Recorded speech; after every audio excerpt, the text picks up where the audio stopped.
ধর্ষকের মৃত্যুর আগে ধর্ষিতাকে মৃত্যুবরণ করতে হয়। এটা হচ্ছে আমাদের সোনার বাংলাদেশ। একজন ধর্ষকের জীবনের মূল্যটা এত বেশি যে তাকে ফাঁসির মঞ্চে দাঁড় করা যাবে না। আমরা বাংলাদেশে কয়জন ধর্ষকের নাম জানি যাকে কঠোর থেকে কঠোরতম শাস্তি দেওয়া হয়েছে, যাকে ফাঁসির মঞ্চে দাঁড় করা হয়েছে? আমরা কি আদৌ কেউ জানি না। অথচ আমরা কতগুলো যারা ধর্ষিত হয়েছে তাদের নাম জানি, অনেক বড়। এই লিস্ট আসলে অনেক বড়, বলে শেষ করা যাবে না। কুমিল্লার তনু, মাগুরার আসিয়া, 2 দিন আগেও কিশোরগঞ্জে 8ম শ্রেণীর একটি ছাত্রীকে বাসা থেকে তুলে নিয়ে ধর্ষণ করা হচ্ছে।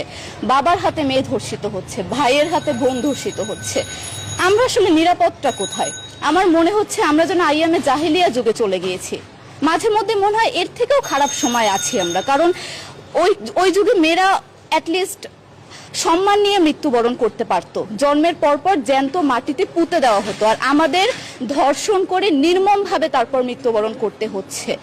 যদি সরকার আমাদের ওই নিরাপত্তা নাই দিতে পারে, তাহলে সরকারের কাছে আমাদের অনুরোধ, আমাদের জ্যান্ত মাটিতে পুঁতে দেখ। আমরা বেঁচে থাকতে চাই না, আমরা সম্মান নিয়ে মৃত্যুবরণ করতে চাই।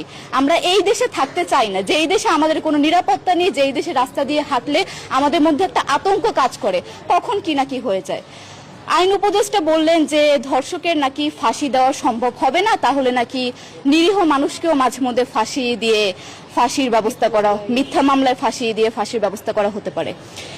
আইন উপদেষ্টার কাছে আমার প্রশ্ন, আল্লাহ না করুক আজকে যদি আপনার কাছের কেউ, আপনার বোন অথবা আপনার স্ত্রী অথবা আপনার মেয়ের সাথে যদি এরকম কোনো কিছু হতো, আপনি কি আসলে এটা বলতে পারতেন যে না, ধর্ষককে ফাঁসি দেওয়া যাবে না? কোনোদিনও পারতেন না। আপনি সবার আগে তার ফাঁসির ব্যবস্থা করতেন, সম্ভব হলে নিজের হাতে মেরে ফেলতেন। তাহলে আমাদের বেলায় কেন এত বৈষম্য? আমরা কি দোষ করেছি? আমরা কি নারী না?